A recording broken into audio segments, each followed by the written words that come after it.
Waalaikumsalam warahmatullahi wabarakatuh. Apa kabar semuanya? Alhamdulillah, luar biasa. Allahu Akbar. Baik ya, sebelum kita memulai pembelajaran, mohon dirapikan ya tempat duduknya masing-masing. Lalu boleh ketua kelasnya untuk memimpin doa. Sebelum belajar, mari kita doakan kepada Allah. Kita selesai. Ya, baik. Sebelumnya ada yang tidak hadir? Udah, Bu. Siapa?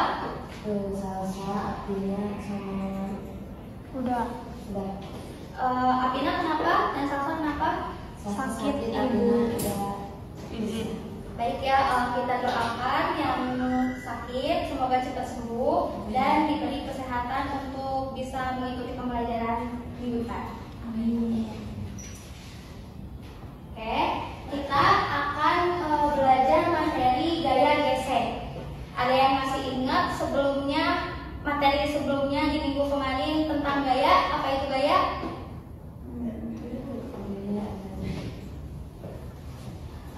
Gak ada ya?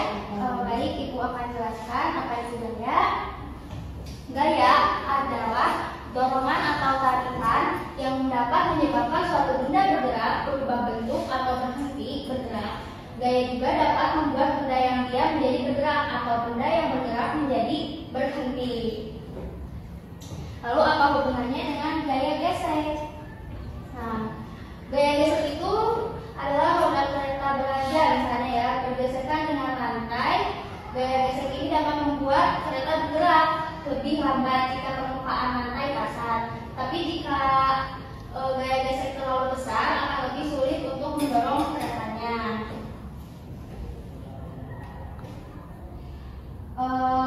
Ada dua jenis gaya gesek ya. Yang pertama tuh ada gaya gesek statis. Gaya gesek statis itu tuh timbul ketika saat suatu benda diberi gaya tetapi masih diam. Gaya ini juga mencegah benda mulai bergerak. Besarnya gaya gesek statis bervariasi tergantung pada gaya yang diberikan dan akan mencapai nilai maksimum tepat sebelum benda memulai gerak. Kalau gaya gesek mekanis itu gaya gesek dinamis bekerja saat benda sedang bergerak. Gaya ini juga menentang gerakan benda sehingga benda cenderung melambat atau berhenti. Besarnya gaya gesek dinamis biasanya lebih kecil dari gaya gesek statis maksimum ya.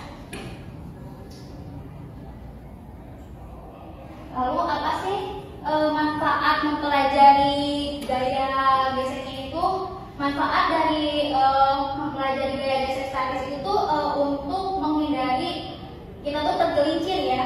Ketika misalnya kita lagi lari-lari misalnya lari-lari di jalan yang berpacu, kadang-kadang kan suka kayak dijarike gitu ya. Gitu. Terus gaya gesek statis juga gaya yang dapat mencegah benda mulai bergerak saat ada gaya dorongan. Dengan mengalami gaya ini kita tahu mengapa kita tidak mudah tergelincir saat berdiri di lantai yang kasar. Lalu kalau gaya gesek kinesis itu tuh untuk mengontrol percepatan benda. Misalnya apa sih? Contohnya kita tuh lagi mengendarai motor. Nah, jadi kan misalnya ada orang yang mendadak di depan tuh, jadi kita tuh harus bisa menjaga jarak ya, menjaga jarak untuk bisa mengerem gitu agar tidak menabrak orang yang di depannya. Jadi seperti itu ya. Tujuan pembelajarannya itu menerapkan gaya gesek statis dan kinetis dalam kehidupan sehari-hari, serta peserta juga mampu menjelaskan konsep gaya gesek statis dan kinetis dalam permasalahan kehidupan sehari-hari. Lalu mampu juga membedakan konsep koefisien dari gaya gesek statis dan gaya gesek kinetis.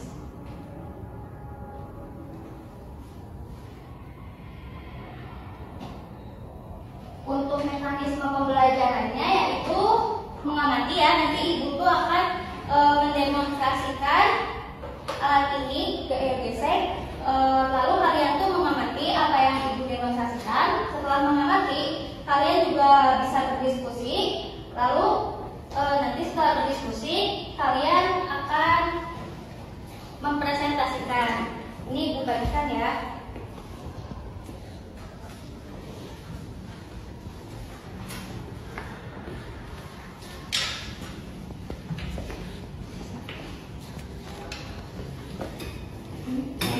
Baik ya.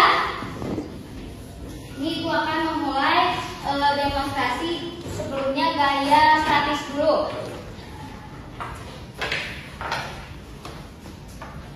Ibu akan menggunakan balok yang berbeda.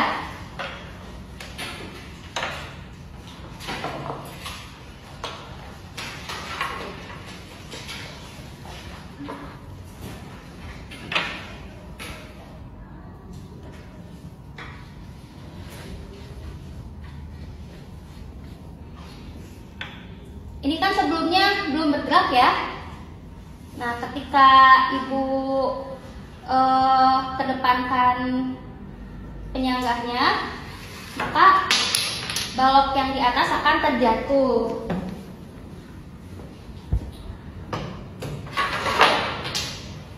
Itu gaya gesek kinetis. Lalu kalau gaya gesek mekanis itu seperti apa sih? Kalau gaya gesek mekanis,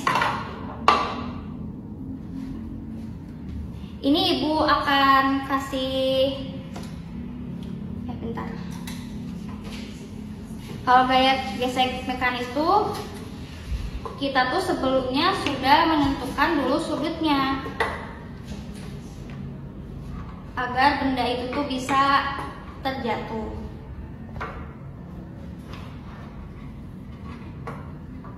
Misalnya Ibu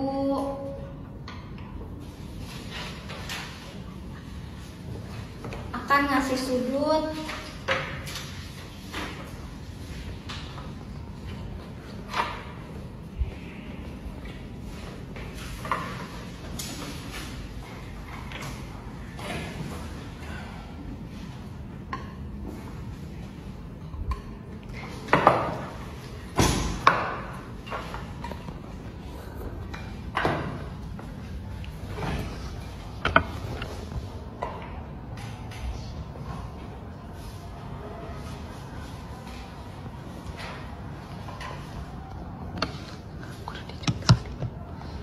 ini sudutnya 65 derajat ya.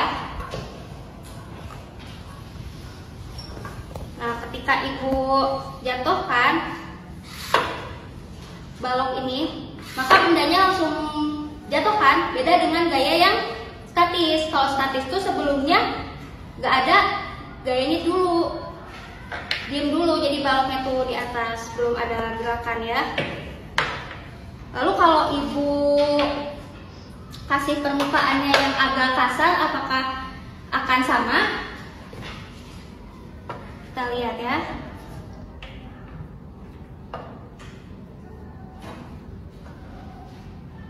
Kita coba gaya statis dulu.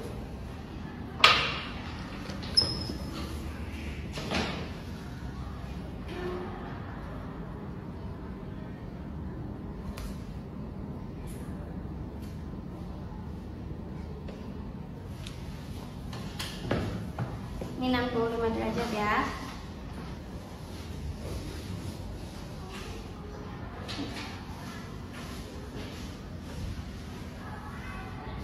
Ketika Ibu kasih tisu untuk papannya, maka bendanya akan langsung bergerak ya, terjatuh. Tapi coba kita pakai balok yang berbeda, apakah bakal ngaruh juga? Ternyata enggak, berarti permukaan juga mengaruh ya. Oke, baik. Baik ya, sekarang karena Ibu telah membagikan bahan ajar dan LKPD, setiap kelompoknya boleh membuat pertanyaan, satu orang satu ya, yang Ibu telah berikan sticky note itu. Di situ boleh ditulis.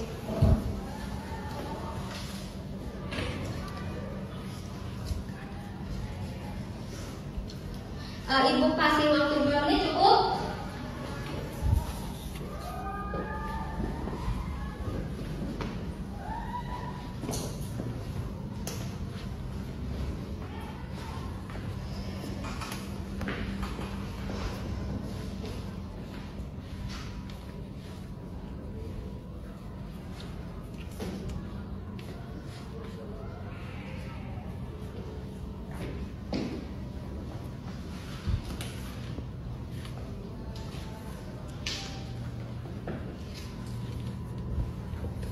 Sudah?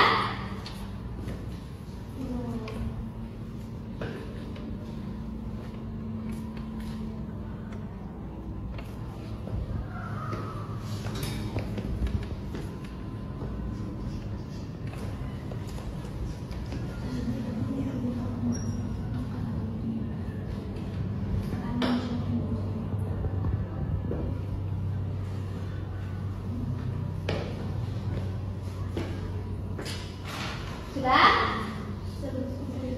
Baik ya, karena kalian telah membuat pertanyaan masing-masing, sekarang boleh setiap kelompoknya untuk mengajukan pertanyaan yang telah kalian buat. Satu kelompok satu ya.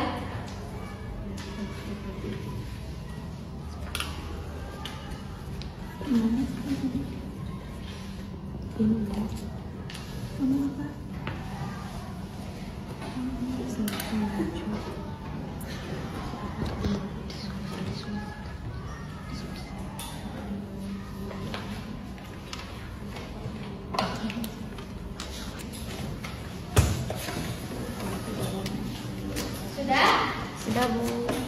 Kelompok satu boleh dibacakan untuk pertanyaannya. Mengapa pada demonstrasi gaya statis benda itu terdiam, tidak terjatuh, tapi pada demonstrasi gaya kinetik benda langsung terjatuh di setiap permukaan? Baik ya. Boleh yang mana? Lihat. Untuk kelompok 2 boleh dibacakan. Mengapa ketika balok di alas yang miring, balok tidak bergerak pada sudut yang rendah, namun ketika sudut yang besar, balok itu terjatuh? Boleh Ibu ambil ya kertasnya. Baik, karena pertanyaan kalian tuh hampir sama ya setiap kelompoknya, maka kita akan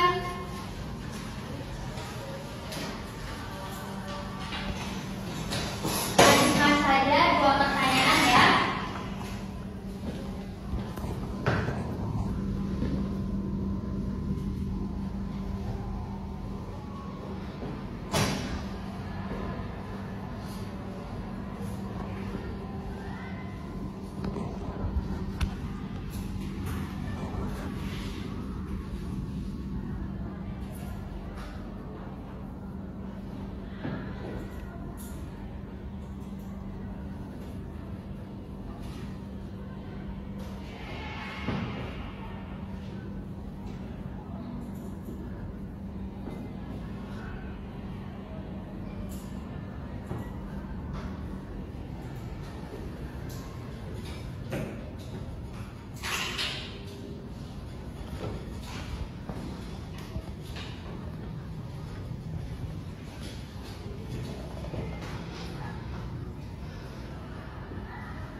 Baik ya, dari dua pertanyaan yang telah kalian ajukan, boleh kalian untuk merumuskan hipotesis awalnya ya.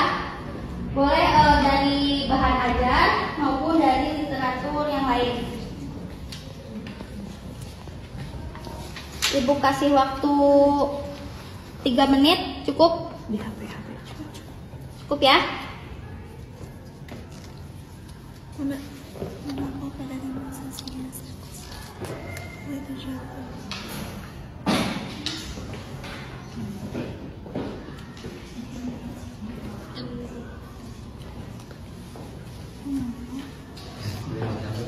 Boleh.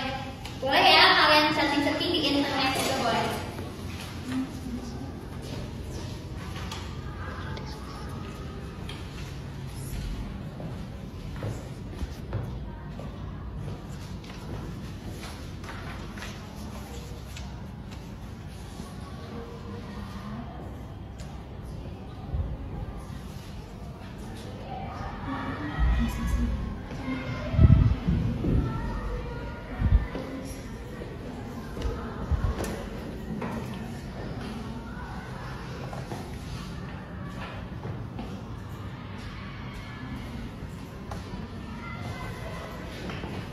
Sudah?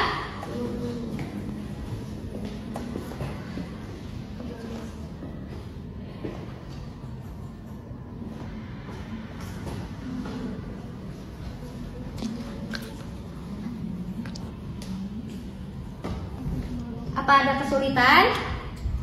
Tidak.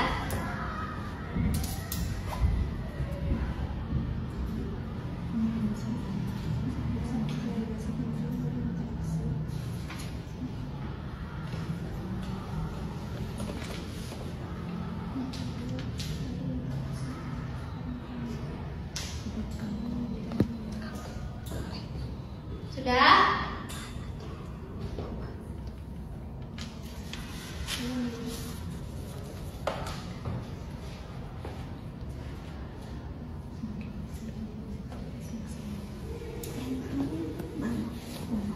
Semakin miring semakin kuat tekanan, semakin besar gaya geseknya. Semakin besar tekanan, Sudah? Karena waktunya sudah habis, boleh untuk perwakilan setiap kelompoknya bisa dibacakan di depan untuk merumuskan hipotesis awalnya.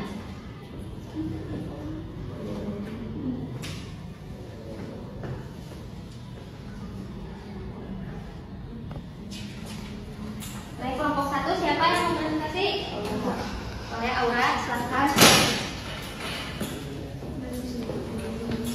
Yang pertama, mengapa pada demonstrasi gaya statis benda terdiam tidak terjatuh, tetapi pada gaya kinetik benda langsung terjatuh.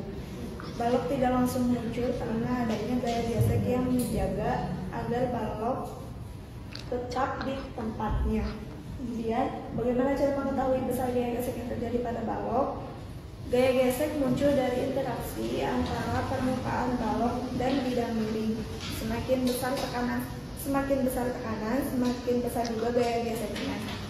Baik, boleh ya untuk teman-temannya ada yang mau menanggapi atau menambahkan? Baik, silakan tepuk tangan ya untuk Aura Eka. Kelompok 2 boleh, siapa yang mau presentasi?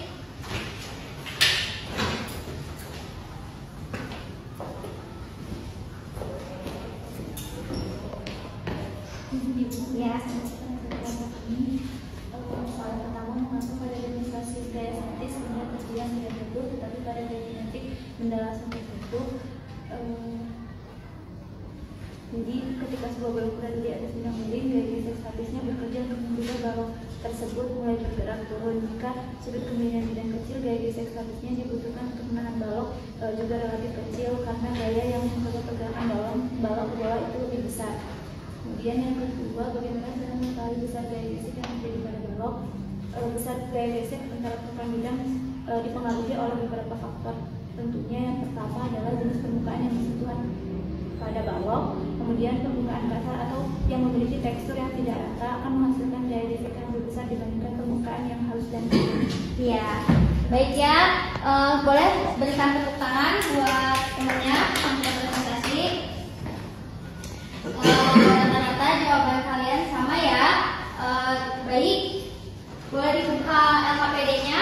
Ada di bagian pengumpulan dan pengolahan data ya. Ada di situ ada 4 soal. Kalian boleh mengerjakan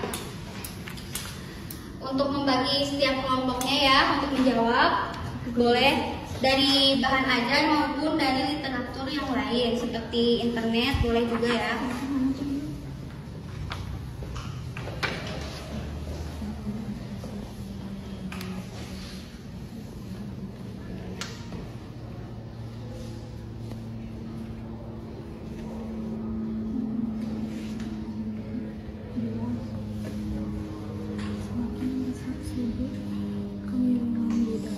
Ibu kasih waktu 2 menit ya. Baik Ibu, semakin besar gaya gesek statis yang diperlukan. Maka semakin besar gaya gesek statis maksimum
Sudah? Kelompok 1 sudah ya?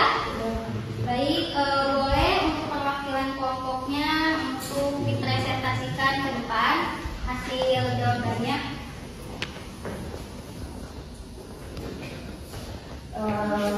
Di sini itu nomor 1 apabila demonstrasi dilakukan oleh ibu halaman apakah yang terjadi yaitu gaya gesek yang keduanya apa hubungan antara sudut kemiringan bidang dan besar gaya gesek statis maksimum yang memiliki pada balok. Jawabannya, semakin besar sudut kemiringan bidang maka semakin besar gaya gesek statis maksimum yang diperlukan. Terus yang ketiga, faktor-faktor apa saja yang mempengaruhi besar gaya gesek antara permukaan bidang dan benda, yaitu permukaan yang besar dan juga tidak rata. Yang keempatnya, tuliskan kesamaan matematik pada materi gaya gesek. Ada 2 rumus matematis yaitu gaya gesek statis yaitu Fs sama dengan mu s kali m, dan juga ada gaya gesek kinetis yaitu Fk sama dengan mu k kali m. Jadi boleh beri tepuk tangan ya untuk temannya. Kelompok 2 sudah? Sudah cukup. Boleh buat dipresentasikan ke depan. Ini kita memberikan hasil dari diskusi kami. Yang pertama, amatilah demonstrasi yang dilakukan oleh guru, yang mana apakah yang terjadi. Jawabannya balok tetap diam sampai sudut tidak cukup besar sehingga balok mulai meluncur ke bawah. Nomor 2, apa hubungan antara sudut kemiringan bidang dan besar gaya gesek statis maksimum yang bekerja pada balok. Kalau semakin besar sudut kemiringan, maka komponen gaya berat mg sin theta yang menarik balok ke bawah semakin besar. Jadi semakin besar sudut kemiringannya, maka semakin kecil gaya gesek statis yang diperlukan untuk menahan balok. Kemudian nomor 3, faktor-faktor apa saja yang mempengaruhi besar gaya gesek antara permukaan, bidang dan benda. Yang pertama itu jenis permukaan, kemudian massa bendanya, kemudian sudut bidang dirinya, kemudian kondisi dari permukaannya kasar atau halus. Nomor 4, tuliskan persamaan matematis pada materi gaya gesek, yaitu Fs sama dengan Hs kali MUS kali N. Untuk kinetik, Fk sama dengan MUK dikali N. Baik ya, boleh beri tepuk tangan ke temannya. Baik, karena jawaban kalian udah bagus-bagus ya. Di sini Ibu menyimpulkan dan memberi materi penguatan ya.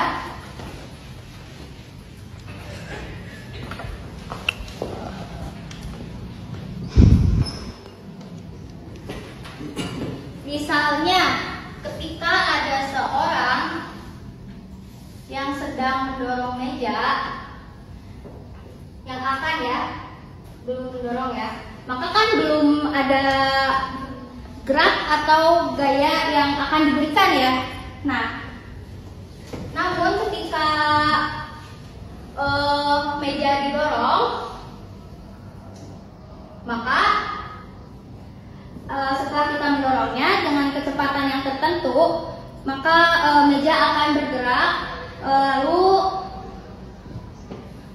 barulah mejanya setelah bergerak kita juga akan memberi gaya yang lebih untuk meja tersebut ya. Maka gaya yang diperlukan untuk menggerakkan meja itu adalah gaya gesek statis. Nah, gaya gesek statis ini tuh sebanding dengan gaya N atau gaya normal.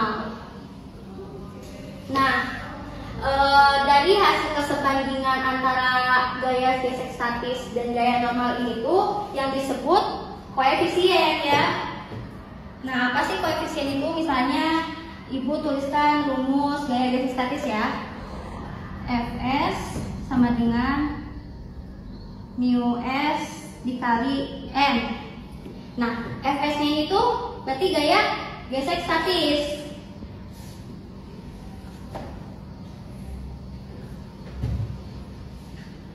Statis ya. Lalu nih, ini yang disebut koefisien gaya gesekan statis. Ini koefisien gesekan statisnya, lalu N-nya itu berarti gaya normal.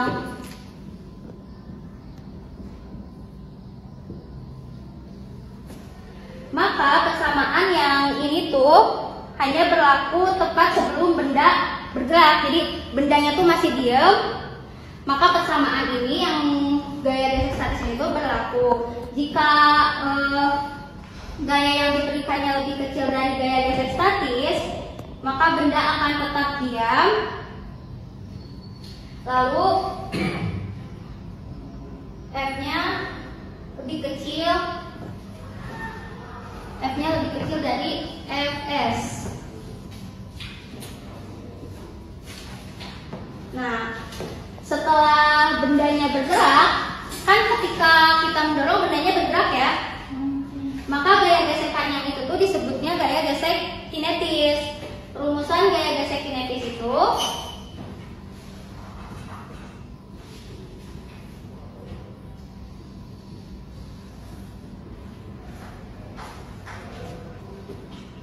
Fk sama dengan mu K dikali N. Sama ya, Fk-nya itu sebagai gaya gesek kinetis, lalu mu K-nya itu sebagai koefisien, dan N-nya itu sebagai gaya normal. Maka hal ini tuh yang disebabkan gaya terbesar yang diperlukan untuk mendorong benda agar bendanya itu akan bergerak ya. Karena waktunya sudah habis, boleh di LKPD dilihat ya, ada evaluasi. Kalian bisa mengerjakan di rumah masing-masing, lalu dikumpulkannya di minggu depan.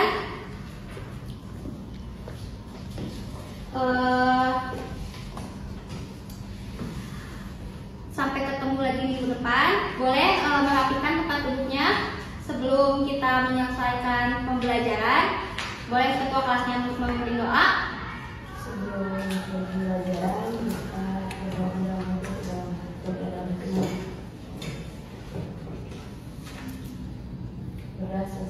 kita akhiri dengan alhamdulillah.